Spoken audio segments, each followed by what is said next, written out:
How to type Sigma symbol in Microsoft Word. Hello guys, this is Atticus and welcome back to another tutorial video.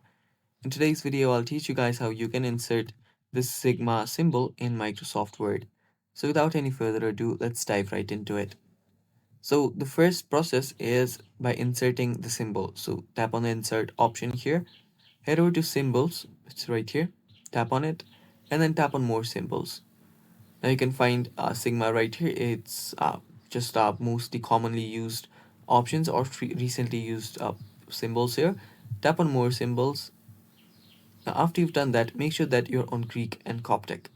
So you can search for Greek and Coptic here and then tap on this symbol that is the Sigma symbol. Now it can take some time to find it for you guys if it's the first time for you. So search for Sigma and then tap on insert. After you tap on insert, you can see that you've just inserted the Sigma code. Now if you tap on press, it will change it to upper letters Sigma. Now if you want to use shortcuts and not go through the long process of searching for symbols, what you can do is you can type in 03, capital C and 3 again. After you do that, press Alt plus X and it will just give you your Sigma symbol. And that's basically how you do it, and that's all for today's video. Thanks for watching, stay tuned for more, and bye-bye.